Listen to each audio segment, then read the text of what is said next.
جزاک اللہ خیر۔ اب میں آپ لوگوں کو یہ بتانا چاہتی ہوں کہ انشاءاللہ نیکسٹ ایئر تک ہمارا جامعہ جو ہے اس کے اندر ہم بہت سارے کورسز انشاءاللہ پیرامیڈیکل کے انکلوڈ کریں گے، جیسے کہ لیب ٹیکنیشین کا کورس ہے، نرسنگ کا کورس ہے، آپٹومیٹری کا کورس ہے انشاءاللہ۔ اور اب میں چاہوں گی کہ جو ہمارے چیف گیسٹ ہیں محمد علی شبیر صاحب، وہ اپنے اظہار خیالات کریں پلیز۔ السلام علیکم رحمۃ اللہ وبرکاتہ۔ بسم اللہ الرحمن الرحیم۔ یہ اللہ تعالیٰ کا بڑا احسان ہے کہ آج ہم اس تروپتی شہر میں مدرسے جامعۃ النسوان السلفیہ کا 14واں سالانہ جلسہ میں ہم سب یہاں شریک ہیں، اور میں اس بات سے جب سے ایک آدھے گھنٹے سے تعجب میں ہوں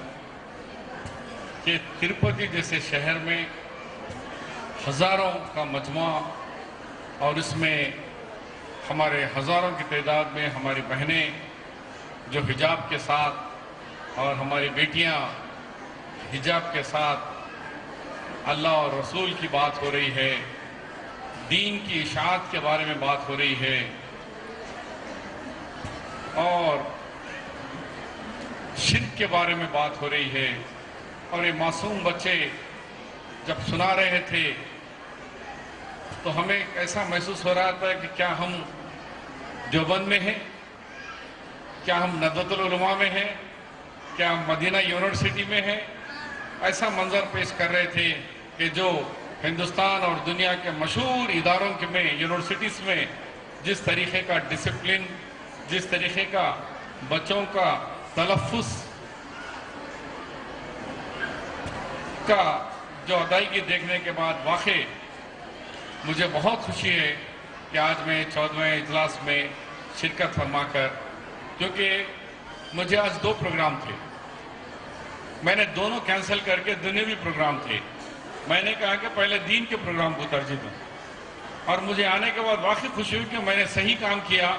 کہ میں نے دنیاوی پروگرام کو کینسل کیا، دینی پروگرام کو، آخرت کے پروگرام کو میں آیا، اور میں آنے کے بعد مجھے بہت خوشی ہے، کیونکہ اللہ جل جلالہ جس سے کام لینا ہے ان سے لے سکتا۔ آج ہماری بہن شیخ نوہیرا معلمہ نے آج اکیلی ایک شخص حجاب میں رہتے ہوئے، ایک خاتون جس طریقے سے اللہ کے رسول محمد مصطفیٰ صلی اللہ علیہ وسلم کے شریک حیات خدیجہ کبریٰ رضی اللہ تعالی عنہ کے جس طرح بزنس مین تھے، اسی انداز پہ انہوں نے بھی انہی کو فالو کرتے ہوئے ایک معلمہ حجاب میں رہتے ہوئے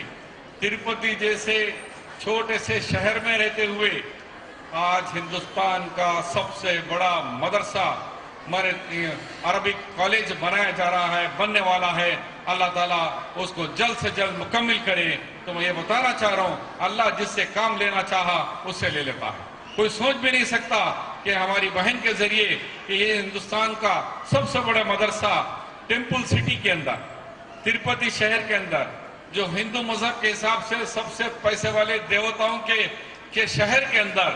ہندوستان کا سب سے بڑا دین کا مرکز اور لڑکیوں کا مرکز یہاں بن رہا ہے، یہ واقع جل جلالہ کی کیا انہی کا کرشمہ ہے کہ آج ہمیں اتنا بڑا مدرسہ اور اتنے سارے بچوں کو ہم ہمارے پاس دیکھ رہے ہیں کہ قرآن سے، دین سے لگا ہوا۔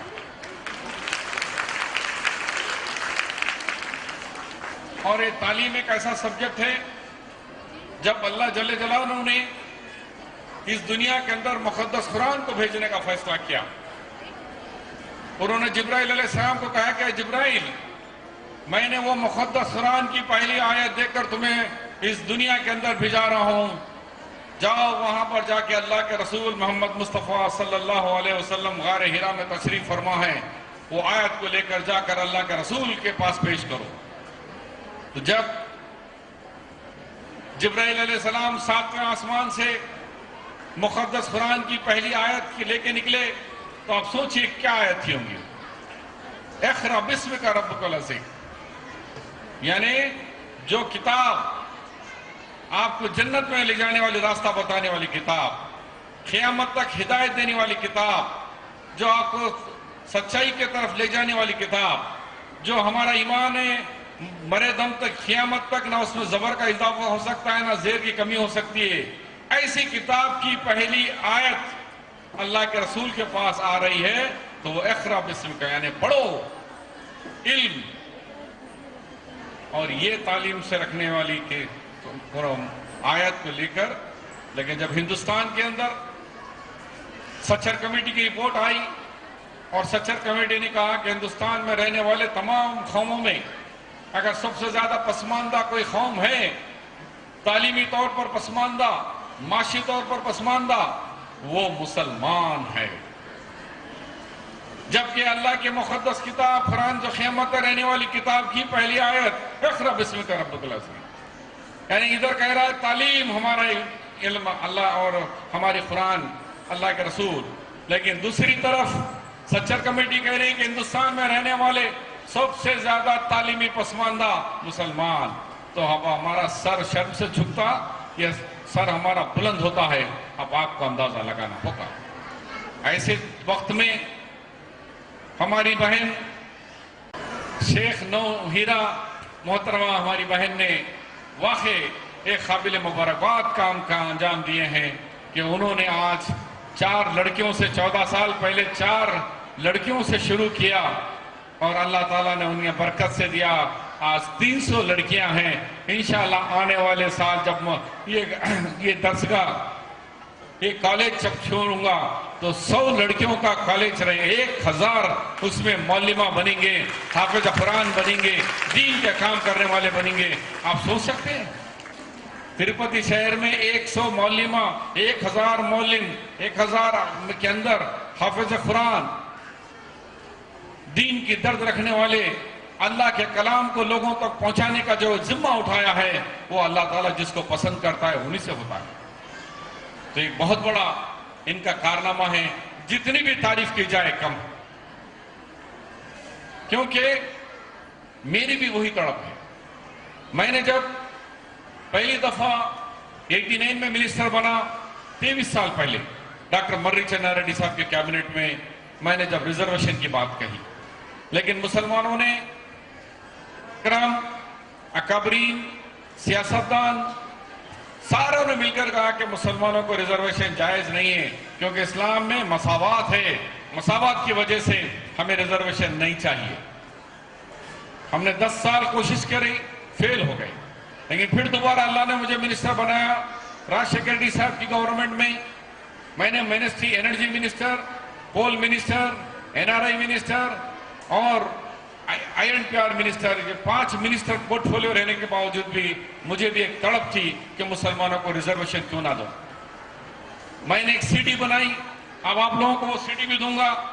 وہ CD کے اندر 14 طبقات کے غریب مسلمانوں کا پیش کیا میں نے کیبنٹ میں، جس میں پتھر پھوڑنے والا ترکا کاشڑ، سانپوں کو کھلانے والے سید صاحب، بندروں کو کھلانے والے،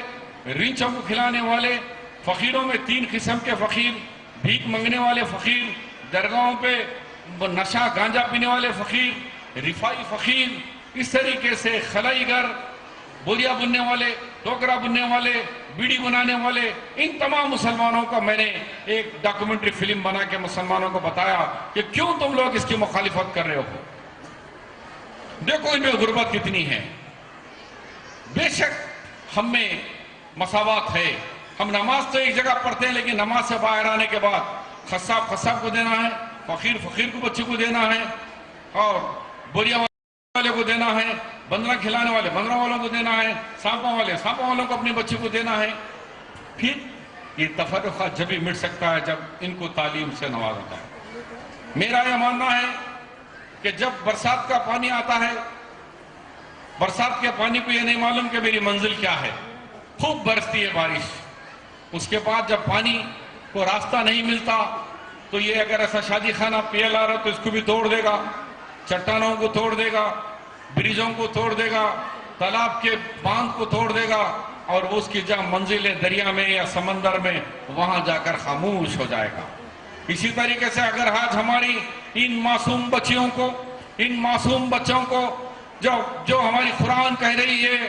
اقرأ باسم کا، اس طریقے سے اگر ان کو ہم تعلیم یافتہ بنائیں گے تو کل ہماری قوم کو کوئی انگلی اٹھا کر یہ نہیں کہیں گا کہ یہ غریب مسلمان ہیں، یہ ٹیررسٹ ہے، یہ لوگ جاہل ہے، یہ کوئی نہیں کہے گا جب کہیں گے، کیونکہ ہم رحمت العالمین ہیں۔ اللہ کے رسول محمد مصطفیٰ صلی اللہ علیہ وسلم رحمت العالمین بنا کے بھیجا گیا ہے، ہم ان کے ماننے والے ہیں، ہم ان کے امتی ہیں، تو ہم زحمت کیسے بننے والے ہیں؟ ہم دنیا پہ عذاب کیسے بننے والے ہیں؟ ہم رحمت کے بننے والے ہیں، ہم رحمتیں بانٹنے کے لیے اس دنیا میں اللہ نے ہم کو بھیجایا ہے۔ اور اللہ جل جلالہ رب المسلمین نہیں ہے، رب العالمین ہے،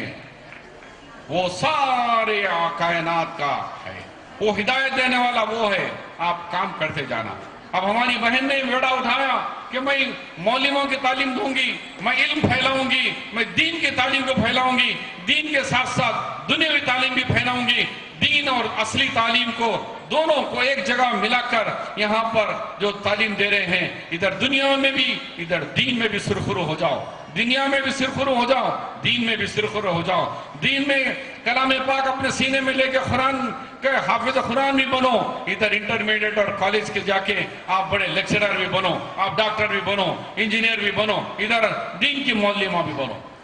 کیا نظام ہے یہ؟ آپ کے ہاتھ میں دونوں چیزیں مل رہے ہیں، دین اور دنیا،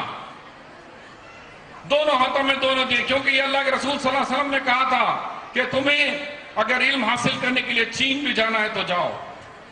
لیکن علم حاصل کرو۔ یہ نہیں کہا کہ صرف عربی حاصل کرو، کہا کہ جہاں تمہیں دنیا میں علم مل سکتا ہے وہاں جا کر علم حاصل کرو۔ آج اسی بنیاد کے اوپر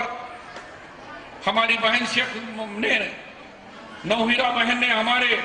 آج 9 ہیروں کے بجائے 300 ہیرے یہاں بنا رہی ہیں۔ وہ تو 9 ہیرے تھے لیکن آج 300 ہیرے ہیں۔ انشاءاللہ کل 1000 سال میں 1000 ہیرا انہوں نے یہاں پیدا کر کے دنیا کو بھیجیں گے۔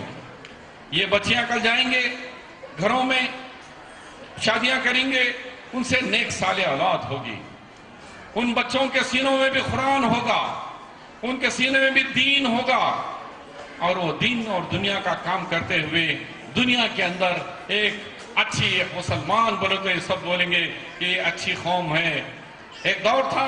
ہم بچپنے میں لوگ بچوں کو لے کر مسجدوں کے باہر آ کے ہزاروں میں ٹھہرتے تھے، غیر مسلم بھائی دعا کرو ہمارے بچوں کے لیے، آپ نماز پڑھ کے باہر آ رہے ہیں، ہمارے سر پہ ہاتھ رکھ کے دعا کرو میرے بچہ کو شفا ہو جائے۔ یہ ایمان تھا وہ لوگوں کا ہمارے اوپر، لیکن دھیرے دھیرے ہم اس سے دور ہوتے جا رہے ہیں، کیونکہ اللہ کے رسول صلی اللہ علیہ وسلم نے کسی کو کلمہ پڑھایا لا الہ الا اللہ محمد رسول اللہ، اس کے ساتھ ہی کہا کہ ان کو یہ اصحاب صفہ ہے، یہ مدینہ منورہ کے اندر اصحاب صفہ بنایا، مدرسہ بھی بنایا، انہوں نے کہا کہ اس مدرسے کے اندر پہلے اس کی تربیت کرو۔ تو جو کام اللہ کے رسول نے ہمیں بتایا کہ دین کی تعلیم کے ساتھ ساتھ دنیاوی تعلیم کے ساتھ ساتھ جو سکھایا، اسی کو ہماری بہن نے آگے بڑھائے ہیں۔ میں زیادہ وقت لیے بغیر یہی کہتے چلوں کہ میں چلی تھی اکیلے ہی جانب منزل، مگر لوگ آتے گئے، کارواں آتے گئے، یہ لڑکیاں آتے گئے۔ آج لڑکیوں کو جمع کرنا کوئی معمولی بات نہیں ہے، ہمالیہ کی چوٹی پہ سیر کرنے کے برابر ہے۔ آج کئی دینی مدرسوں میں بچے نہیں مل رہے، لیکن الحمدللہ آج اس مدرسے کے اندر